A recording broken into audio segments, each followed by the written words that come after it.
ধানমন্ডি ৩২ নম্বরে বিক্ষোভ ভাঙচুর এ নিয়ে থাকতেছে বিস্তারিত প্রতিবেদনে। খুলনায় বুলডোজার দিয়ে গুড়িয়ে দেওয়া হচ্ছে শেখ বাড়ি, এ নিয়ে থাকতেছে বিস্তারিত প্রতিবেদনে। এবারে বিস্তারিত। ধানমন্ডি ৩২ নম্বরে বিক্ষোভ ভাঙচুর। রাজধানীর ধানমন্ডি ৩২ নম্বরে শেখ মুজিবুর রহমানের বাড়িতে গিয়ে বিক্ষোভ ও ভাঙচুর করেছে বিক্ষুব্ধ ছাত্র জনতা। আজ বুধবার রাত ৮টার দিকে এ বিক্ষোভ শুরু হয়। এ সময় বিক্ষোভকারীরা বাড়িটিকে ঢুকে ভাঙচুর করেন। এ প্রতিবেদন লেখার সময় ৩২ নম্বর এলাকায় বিপুল সংখ্যক বিক্ষোভকারী মিছিল করেছিলেন এবং স্বৈরাচার, ফ্যাসিবাদ ও আওয়ামী লীগ বিরোধী বিভিন্ন স্লোগান দিচ্ছিলেন। কয়েকশো মানুষ বাড়ির ভেতরে প্রবেশ করে যেভাবে পারছেন বাড়ির বিভিন্ন অংশ ভাঙার চেষ্টা করেছেন, আর বুলডোজার দিয়ে গুড়িয়ে দেওয়ার দাবি জানিয়ে বাড়ির বাইরে স্লোগান দিচ্ছেন কয়েকশো মানুষ।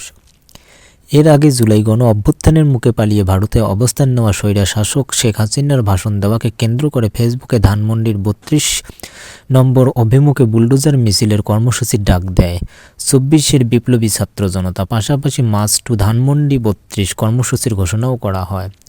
আজ রাতে নিষিদ্ধ ঘোষিত ছাত্র সংগঠন ছাত্রলীগের ভেরিফাইড ফেসবুক পেজে শেখ হাসিনার ভাষণ প্রচারের কথা রয়েছে।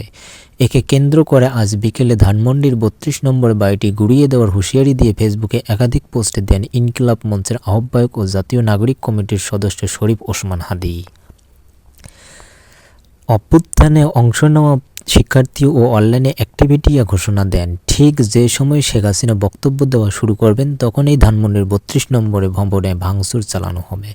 তবে তার আগেই রাত ৮টার দিকে সেখানে ঢুকে ভাঙচুর শুরু করা হয়।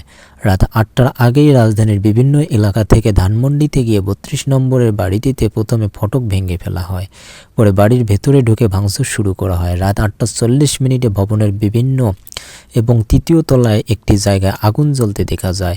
রাত ৯:১৫টার দিকে লাঠিসোঁটা নিয়ে বাড়িটির দেয়াল ভাঙতে শুরু করা হয়েছে।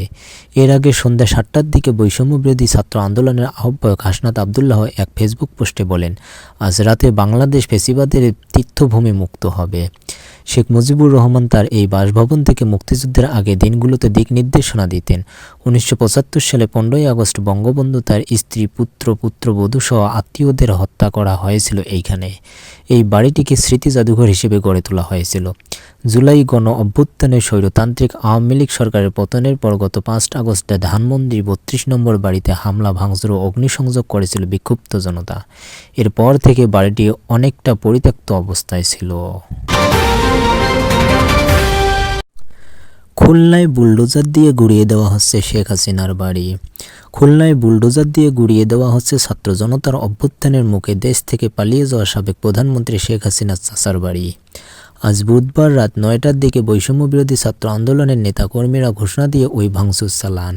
পরে তারা সিটি কর্পোরেশনের ২টি বুলডোজার নিয়ে বাড়িটি গুড়িয়ে দেওয়া শুরু করেন। এই সময় বৈষম্যবিরোধী ছাত্র আন্দোলনের নেতাকর্মীরা শেখ হাসিনা ও আওয়ামী লীগ, যুবলীগ, ছাত্রলীগের বিরুদ্ধে বিভিন্ন ধরনের স্লোগান দিতে থাকেন। খুলনা নগরের ময়লাপোতায় এলাকায় অবস্থিত ওই বাড়িটি খুলনায় শেখ বাড়ি নামে পরিচিত। এই বাড়িতে শেখ হাসিনার চাচাতো ভাই সাবেক সংসদ সদস্য শেখ হেলাল উদ্দিন, শেখ সোহেল উদ্দিন সহ আরও কয়েক ভাই থাকতেন। ওই বাড়ি থেকেই মূলত পদ্মার এপারের আওয়ামী লীগের রাজনীতি নিয়ন্ত্রিত হতো। গত ৪ আগস্ট প্রথম দফায় বাড়িটিতে আগুন ধরিয়ে দিয়েছিলেন ছাত্র জনতা। সেদিন বাড়িতে কেউ ছিলেন না।